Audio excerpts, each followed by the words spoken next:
las más viejas ruinas tienen escrita la palabra poder. Todo vuelve en la vida, este sol vio imperios caer. Habrá consecuencias ante tantas faltas y engaños, ante tanto mal provocado, ante tan deliberada crueldad, amor. Habrá consecuencias porque no se miente de esa manera. Lo que nace en el odio se queda. Voy a rogarte una fuerza sobrenatural, sentencie tu esencia.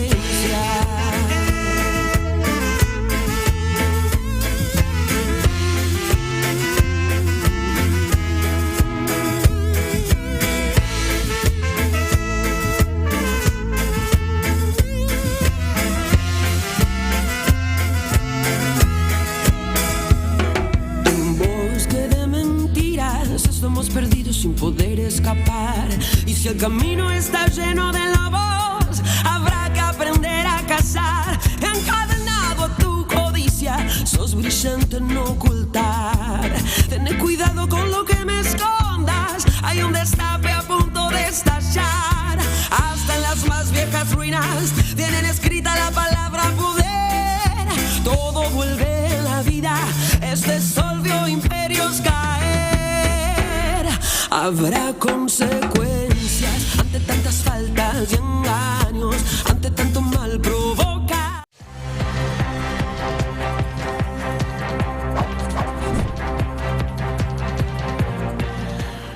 En la Argentina de Javier Milei ya no rige el Estado de Derecho, no tiene sentido entrar en discusiones semánticas, cuál es el nombre que uno le puede poner, pero lo cierto es que a partir de que el gobierno decide desconocer las leyes que aprueba el Congreso, hacer de cuenta que no existen o que su aplicación es optativa, ya no estamos en el régimen que establece la Constitución argentina, que tiene un sistema bastante claro y que funcionó durante un siglo y medio, excepto obviamente en las interrupciones institucionales.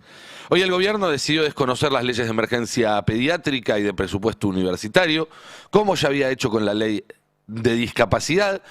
Ya no es un solo caso, ya es una forma de gobernar, un modus operandi que podríamos calificar como una suerte de fujimorismo zen, donde ya no está el acto violento de la toma del Congreso, sino simplemente se lo ignora con la complicidad de un grupo de colaboracionistas que en nombre del federalismo hacen campaña con un discurso opositor, pero luego se juntan con Santiago Caputo, con Barry Bennett y demás a diseñar el gobierno que va a empezar a tomar las riendas a partir de la semana que viene, o por lo menos eso es lo que planean. Son los mismos que le cubren las huellas a Karina, a Caputo y al resto de los funcionarios que deberían haber ido a dar explicaciones al Congreso. Son los que se juntaron a puertas cerradas a negociar con el gobierno un presupuesto que no incluye las leyes que ya aprobó el Congreso de financiamiento universitario, pediatría, discapacidad, etcétera. Los que sostienen hasta hoy el DNU 7023.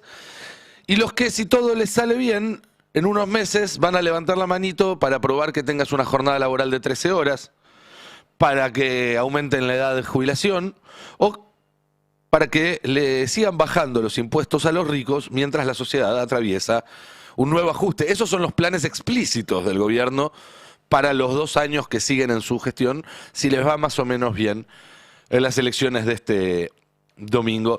Y esto es importante porque Milei en todo caso te avisaba que no creía en la democracia. Desde el principio él te decía, mire, no, yo la ley de Arrow y en cambio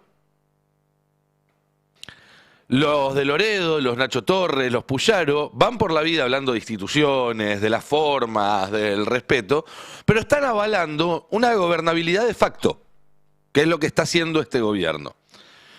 Este domingo se va a ver cuán populares son estos actos de traición a la soberanía de los argentinos, que son tan costosos para nuestro futuro como la entrega a Estados Unidos, que también está haciéndose con su complicidad. Antes lo hacían con la excusa de que el gobierno era popular. No, bueno, no nos podemos oponer a Milei porque en nuestras provincias la gente lo quiere. Entonces, si nos oponemos, nos estamos dando un tiro en el pie. Ahora que ya no tienen esa excusa, dicen que es para garantizar la gobernabilidad o incluso, algunos lo han dicho con todas las palabras, para evitar que vuelva el peronismo o el kirchnerismo a gobernar. Porque la verdad es que popular el gobierno ya no es en ningún lado. Estuve en Santiago del Estero y se volvieron a ver las mismas escenas de siempre, donde a 5 o 10 metros de donde pasaba la caravana se juntaba la gente, pero no para aplaudirlo, sino para putearlo. Veámoslo.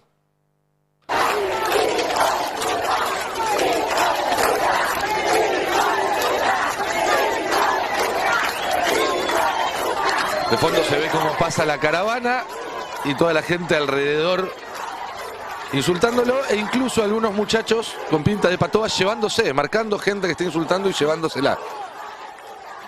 Lo cual no deja de ser también sumamente preocupante. Esto es en Santiago del Estero. En La Pampa estuvo Federico Sturzenegger, que sigue teniendo cargo y sueldo, pero ninguna tarea, y se ve que quiere hacer un poco de turismo interno, y así lo recibían en el aeropuerto cuando llegó.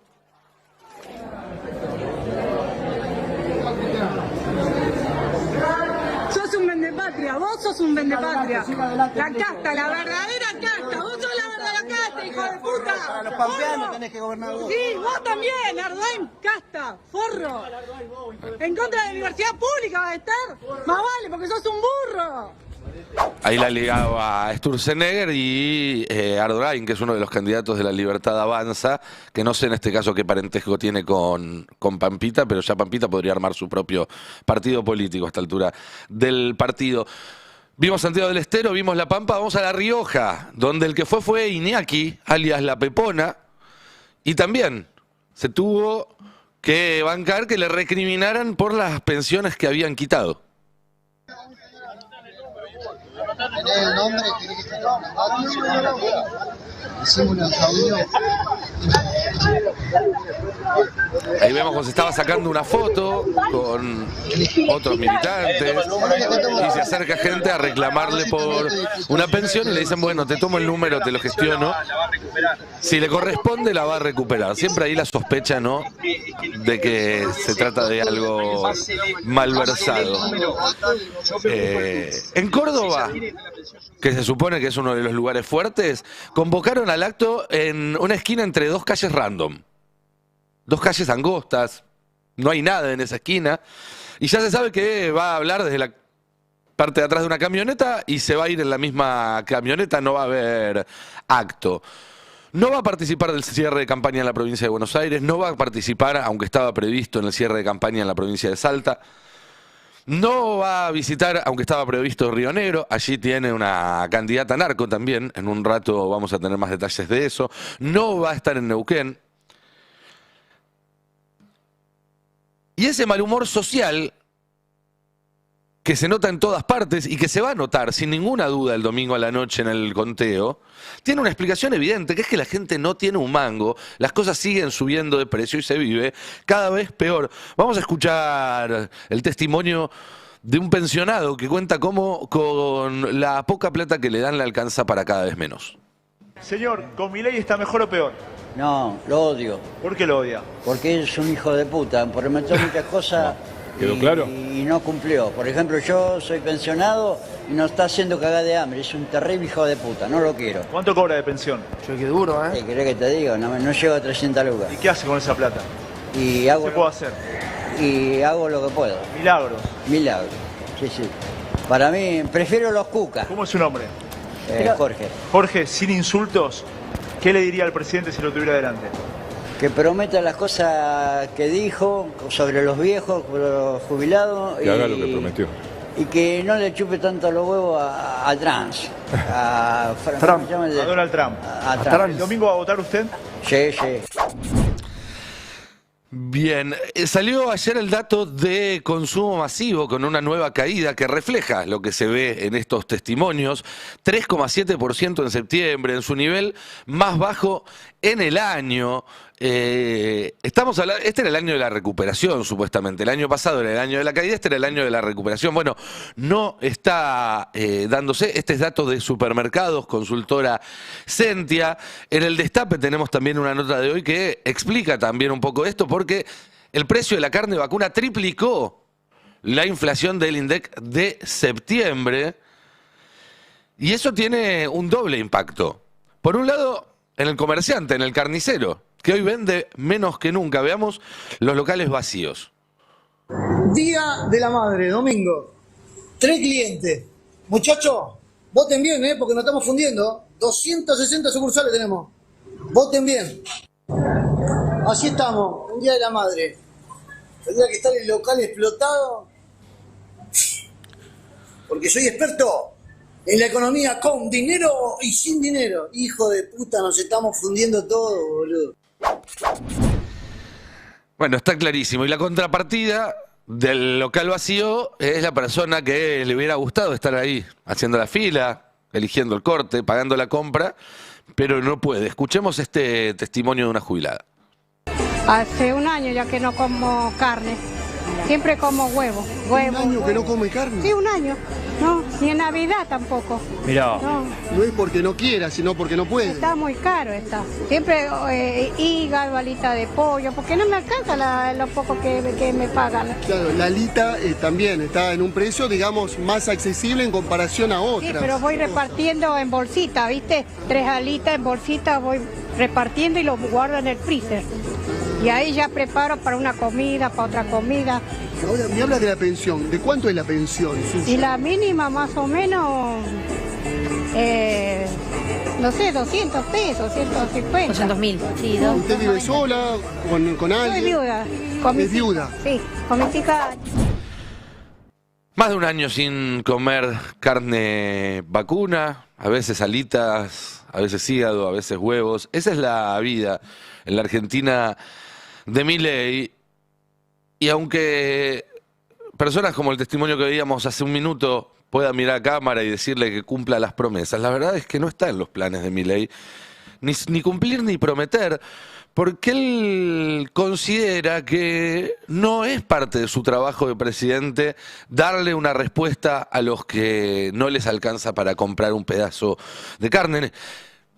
Tanto es así que hasta se ofende cuando se lo preguntan. Lo vimos 2 veces en los últimos días, primero con Feynman y luego con Trebuch, 2 entrevistadores que no son de los más críticos que puedan encontrarse en los medios argentinos, pero que le hicieron esa pregunta obvia. Bueno, para la gente que no llega, ¿qué le puede decir? Y esto es lo que contestaba el presidente. Me gustaría que le hable a la gente, presidente, porque insisto con esto que el 80% apenas si puede llegar a fin de mes. Y el 60%, 70% llega al día 20. No, a ver, primero... Le falta dinero en el bolsillo. A ver, ¿qué quiere? ¿Que lo imita? No, yo no. ¿Quiere que imita, que haga como el kirchnerismo? Va a tener menos, porque cuando usted genere inflación, genere distorsión de precios relativos, ¿sabe lo que va a pasar? El nivel de actividad va a ser más bajo, con lo cual el remedio es peor que la enfermedad, va a tener menos. O sea, a ver, entonces, emitiendo no se arregla. ¿Cómo quiere que lo arregle? Vamos, dígame. ¿Cómo le pongo plata a la gente? El economista es usted. No, bueno, pero digamos, o sea, a ver, digamos... Usted es especialista en crecimiento sí, con y sin dinero, presidente. Crecimiento económico, con y sin dinero. A ver... Está nervioso el presidente. Veámoslo también cuando al día siguiente le pregunta lo mismo Trebuch. Uno piensa que si no había pensado la respuesta el día 1, para el día 2 se iba con un machete, con algo más o menos pensado para contestar. Bueno, no. ¿Y la gente no puede esperar, presidente? A ver, pero de vuelta, te hago una pregunta. No puede esperar. A ver, ¿cómo lo resolvemos? No, es que yo no lo sé. No, bueno, entonces, no, bueno, pero si vas a hacer el punto, digamos, a ver, empecemos a discutir cómo se resuelve. ¿Qué querés? ¿Que lo resuelva como lo resolvió el gobierno anterior, emitiendo 13 puntos del PBI y dejando plantada una hiperinflación que hubiera llevado a la gente, digamos, al 95% de pobres? Con una inflación que se podría haber ido al 20.000%.